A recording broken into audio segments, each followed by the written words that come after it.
일본은 1년에 40조를 쓴대요. 20년이면 800조를 쓴 거죠. 800조를 썼는데 현재 전자정부 수준이 이 정도니까 우리나라 공무원들은 더 버줘야 돼요. 급원급에. 일본은 IT 업계가 낮은 생산성과 혁신 능력 부족으로 정부와 민간 전 분야에 걸쳐서 제품 경쟁력과 가격 경쟁력을 떨어뜨리고 기생하는 존재입니다.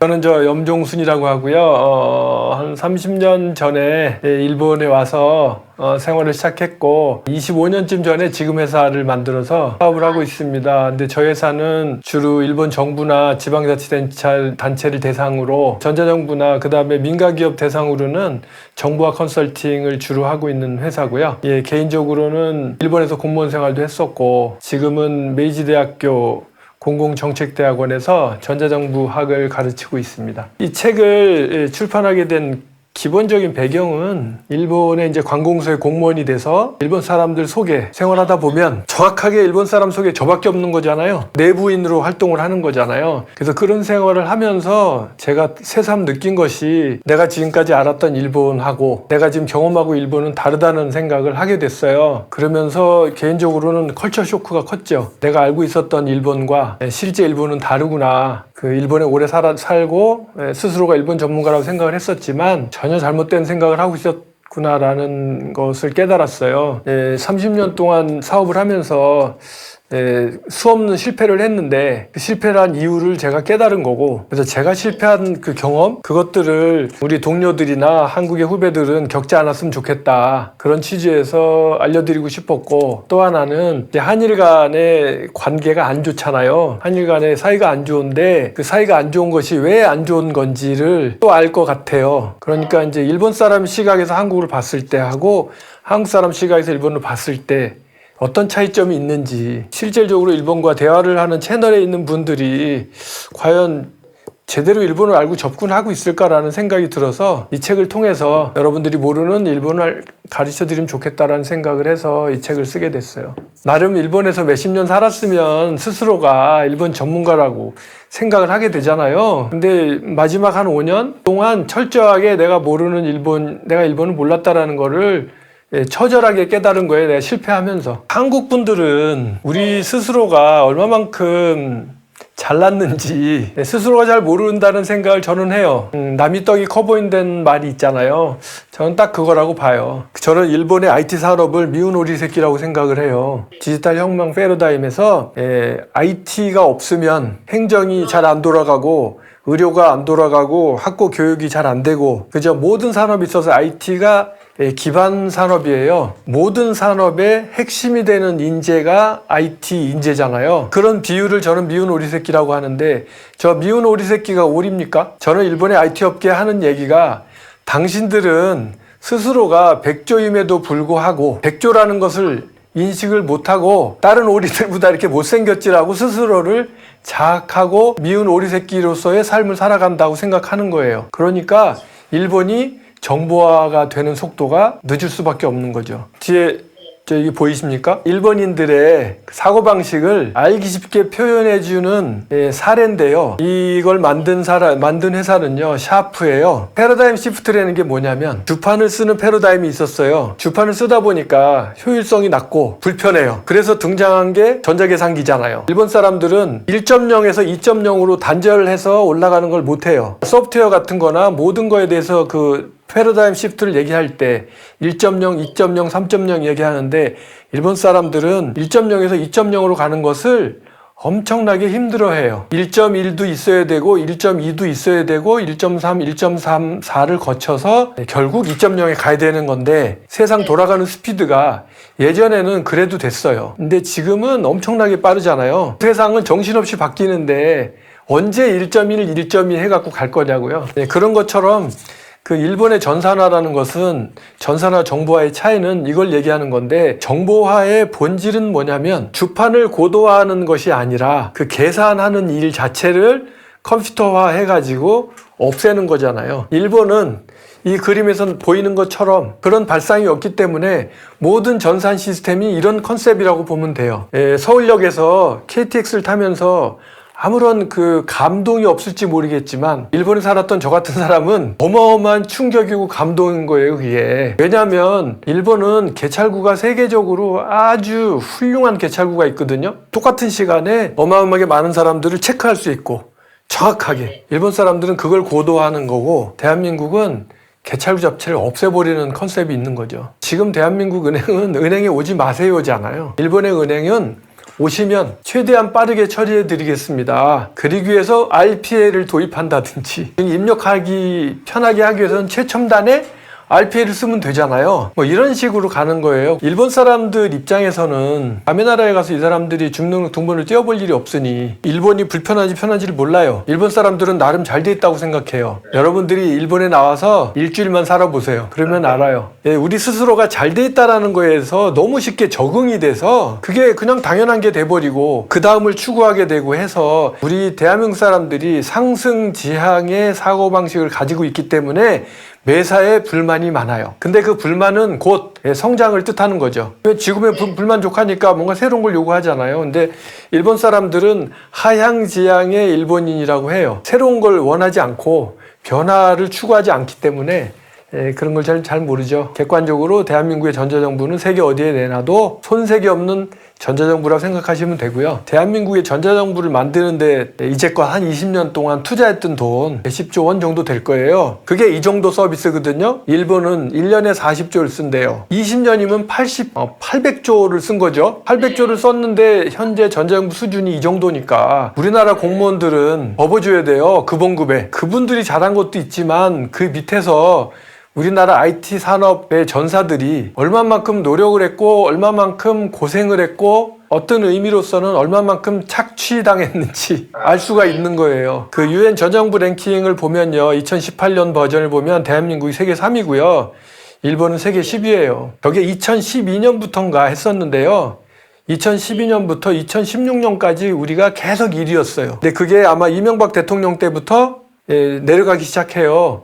왜 그러냐면 그분은 IT가 아니라 4대강을 하셔야 됐기 때문에 모든 예산을 전자정부보다는 그쪽으로 가져가셨죠. 일본은 IT 업계가 낮은 생산성과 혁신 능력 부족으로 정부와 민간 전 분야에 걸쳐서 제품 경쟁력과 가격 경쟁력을 떨어뜨리고 기생하는 존재입니다. 일본의 경우에는 엔드 유저가 IT 리테러시가 낮아요. 정부 공무원이, 은행 직원이, 병원 직원이 IT 리테러시가 어마어마하게 낮아요.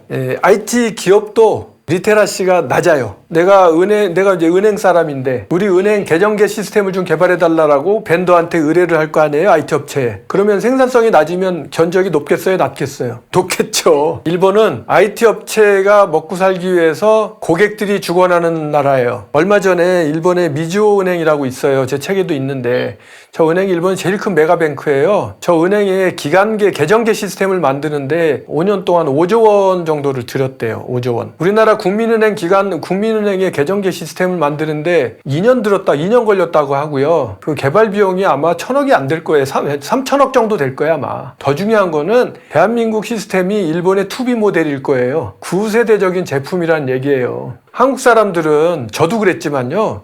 일반적으로 일본에 대한 환상이 있어요. 정확하게 보고 얘기해야 되는데 그거를 보기가 쉽지는 않죠. 제 책을 보시면 알 수 있어요. 일본의 대기업과 중소기업은요, 상생관계예요. 우습게 얘기하면 의리 있는 조폭이에요. 부하들한테 좀 먹고 살 걸 좀 줘요. 근데 대한민국의 대기업과 중소기업은 주종관계예요. 괜히 삼성이나 LG에 이게 불합리하다고 뒤밀었다가는 거래 끊기잖아요. 일본같이 의리 있는 조폭이 아니라 비정한 조폭이에요. 그 먹고 죽지 않을 만큼만 주는 사람들. 아까 얘기한 것처럼 관공서는 관공서대로 중소기업한테 그런 식으로 하고 대기업은 대기업대로 이런 식으로 하고 하니까 그 사이에서 살아가기가 힘든 거잖아요. 근데 이게 역설적으로 우리 중소기업들한테 도움이 된 부분이 있어요. 일본의 중소기업 사장들은 기존의 벤더들하고의 관계만 유지하면 지속적으로 이게 인력 파견도 해주고 하기 때문에 사장님들은 계속적으로 골프만 치러 다니셔도 사업이 잘 돼요. 근데 한국의 경우에는 도저히 한국에서는 이런 식으로 일해서는 대기업하고 붙어서 우리가 주종관계로 일해서는 못 먹고 살겠다라는 생각에 이를 악물고 솔루션을 개발하는 거예요. 세계에 진출하겠다는 생각도 하는 것이고, 제가 한국에서 일본에 나오게 된 배경 중에 하나가 그거예요. 저는 한국에 있을 때 삼성하고 일을 했었는데 너무 불합리한 거를 해서 제가 한국에서는 삼성하고 싸울 수가 없었기 때문에 무대를 바꾸자. 그래서 내가 일본에 나왔는데, 일본에서의 현재 일본에서 예를 들어서 전자정부 시장에 들어간다 했을 때 일본의 이코퍼레이션의 염종순 브랜드하고 삼성 브랜드하고 어느 게 더 브랜드력 가치가 높으냐면 저 회사 가치가 높아요. 대한민국에서는 삼성이면 다 되지만 일본에서는 실력 갖고 따지기 때문에, 그래서 저는 한국의 벤처기업 사장님들한테 일본 진출 잘 하시라고, 한국의 대기업들이 한국 기업들한테 우리 일 좀 해달라고 하면, 우리는 바빠서 못한다, 우린 세계에 일하기 바빠서 여러분들 조건에 맞춰서 우리가 일하기 힘들다라고 거절을 해서 한국에서 그 일 해줄 사람이 없어져야 사람 귀한지를 알죠. 지금은 삼성이나 LG나 대기업들이 아무리 중소기업한테 횡포를 부려도 거기 아니면 못 먹고 살잖아요. 막 그런 것들이 저는 문제점이라고 생각을 해요. 일단은 심플하게 얘기해서 일본 시장 개척을 하기 이전에 일본 사람들이 어떤 사람들인지, 일본 사회가 어떤 메커니즘으로 돌아가는지에 대해서 전혀 몰라요. 염종순 얘기 들어보니까 일본 시장 좋대더라, 일본 IT 기업 경쟁력 없대더라, 그 다음에 가격 경쟁력 우리 좋다. 그렇잖아요. 당장 그렇게 생각하잖아요. 그게 그렇게 쉽지 않아요. 그 다음에 두 번째가 이제 일본 시장, 일본 진출 전략이 없어요. 대한민국 정부가 벤처기업 뽑아서 쓸만한 기업이면 저 동경에 우리 아이파크라고 정부 시설이 있잖아요. 거기 입주시켜준다. 한 달에 뭐 3만엔만 내면 동경에 1등지에 사무실이 생긴다 그래갖고 불러오는데, 그게 가서 진출해갖고 책상 놓고 앉아있다고 물건이 팔리는 게 아니잖아요. 태평양 전쟁에서 일본이 전쟁에서 졌잖아요. 그 전쟁에서 졌던 이유 중에 하나가 뭐냐면 일본 해군이 강했어요. 해군들이 태평양상에서 싸울 때는요, 바다에 싸울 때는 옛날에는 육안으로 먼저 상대방의 배를 발견하고 조용히 다가가서 선제 공격하면 이기는 전쟁이었었대요. 그러니까 여기 그림에 있는 것처럼 군인이 망원경 가지고 보는 거예요. 근데 밤에 저 태평양 바다에 나가면요, 엄청나게 깜깜해요. 칠흑 같은 어둠이죠. 근데 그 어둠 속에서 배를 판별해내는 게 시동을 끄고 있으면 너무 힘든 거예요. 그래서 일본 군들은 엄청난 훈련을 한 거예요. 태평양에서 배 위에서 망원경으로 바라봤을 때 볼 수 있는 거리가 뭐 3km인가 그렇대요. 근데 그거를 매일같이 맞으면 8km까지 보는 거지. 트레이닝을 해서 할 수 있는 거리가 8km까지 되는 거예요. 근데 미군은 그런 게 없기 때문에 3km밖에 못 봤을 거 아니에요. 8km를 내다보고 기습 공격하는 사람이 이기겠어요? 3km밖에 못 보는 데가 이기겠어요? 그래서 일본이 계속 초전은 이겼대요. 근데 미군은 계속 지다가 뭐 다른 방법이 없을까? 그래서 발명한 것이 레이더인 거예요. 그래서 미드웨이 영화에 나오는 걸 보면 일본군 비행기가 샥 날아오는데 기습으로.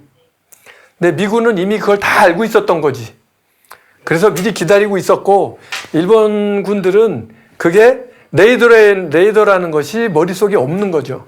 그래서 자기들은 신났다라고 갔는데 결국 역습당했던 거잖아요. 이런 것처럼 일본 사람은 아까 말씀드린 것처럼 패러다임 시프트 발상의 전환, 이게 안 돼요. 그래서 전쟁에 졌다라는 거 하나. 그런데 우리가 일본 사람들한테 가서 우리 이 솔루션이 있습니다, 이 솔루션을 쓰시면 좋습니다라고 얘기하면 그게 통하겠어요? 지금 우리 있는 시스템을 갈고 닦으면 되지? 그러니까 접근하는 방법이 잘못됐다는 거예요. 두 번째가 일본의 이제 해군들이 전투를 할 때 항공기로 하잖아요.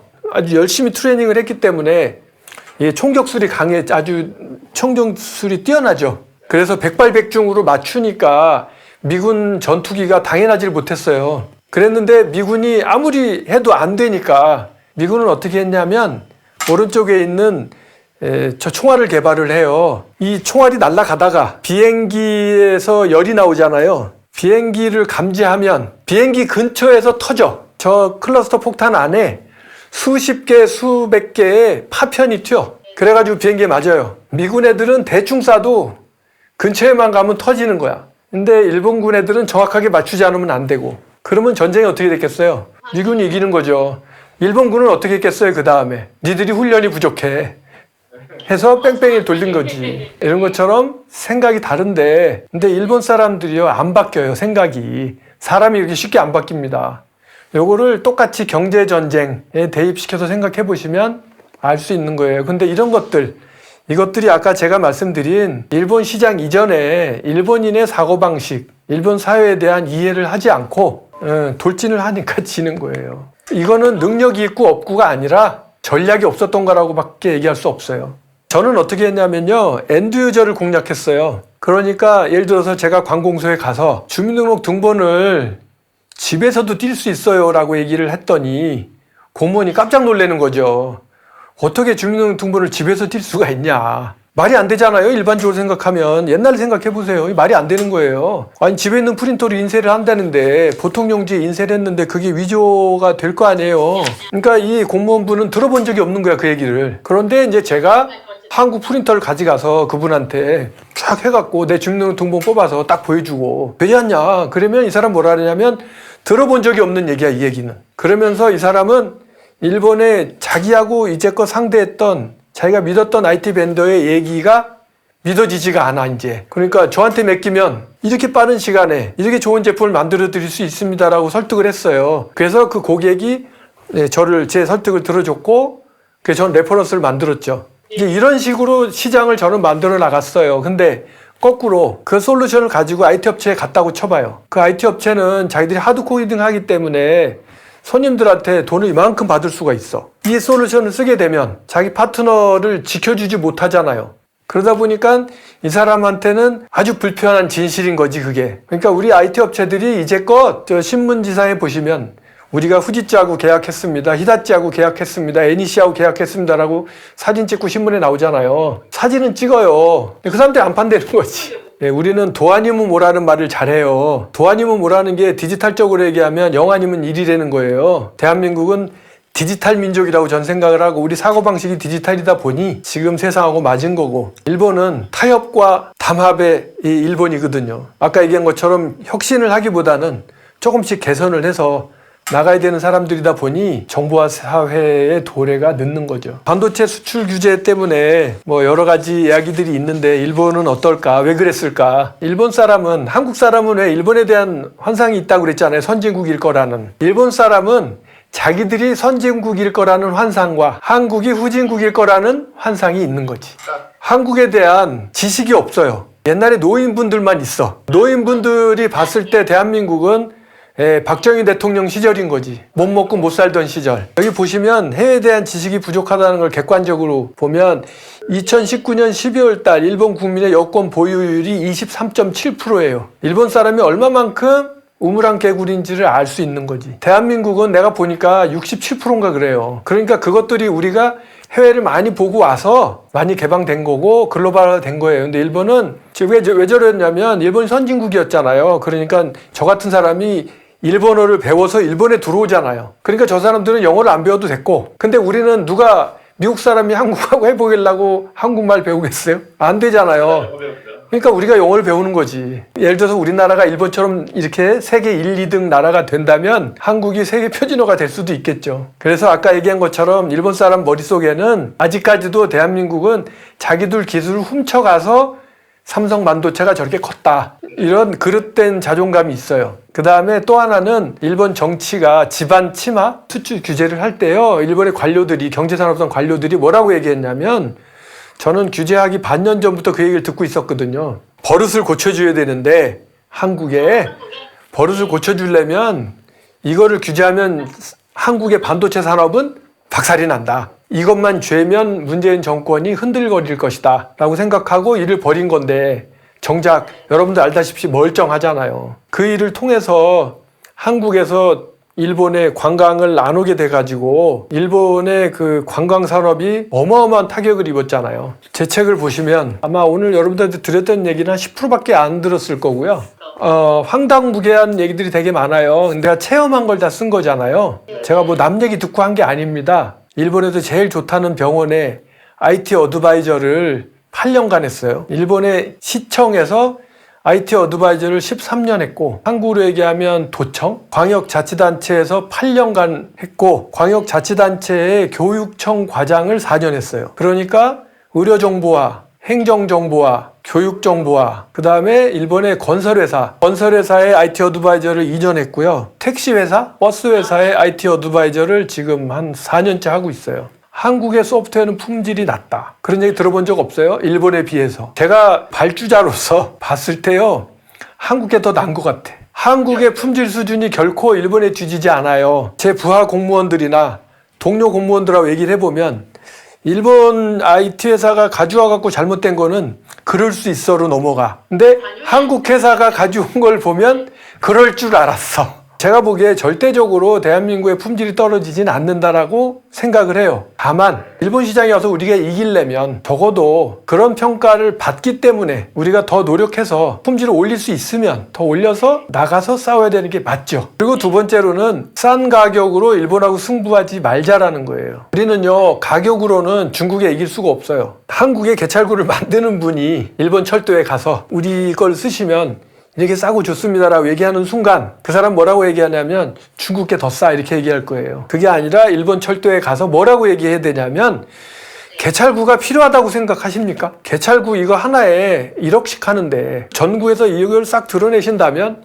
고객님 입장에서는 얼마만큼 많은 예산이 전략되겠으며 철도를 이용하는 고객들한테 얼마나 커다란 만족을 드리겠습니까? 라고 제안을 하면 달라지겠죠. 주민등록등본을 어떻게 하면 값싸게 뽑을 수 있도록 만들어 드리겠습니다라 얘기하지 말고 집에서 뽑을 수 있게끔 해드리겠습니다. 이 시스템 필요 없지 않습니까?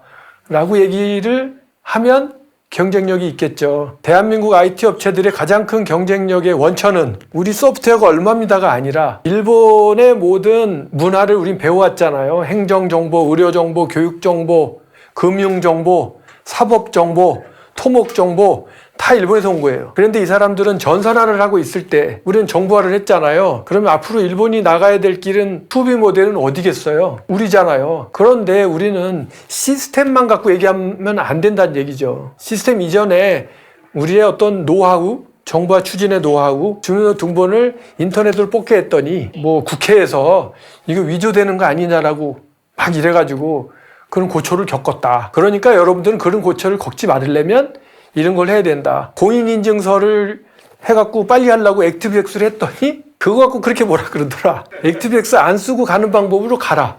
이것도 얘기해 줄 수 있는 거잖아요. 여러분 오늘 귀한 시간 함께해서 반갑고 고마웠습니다. 대한민국의 IT 산업을 발전시키기 위해서 더욱더 활약해 주시고 또 혹시 일본 진출하실 일 있으면 언제든지 연락 주시면 도움 드리도록 하겠습니다. 화이팅!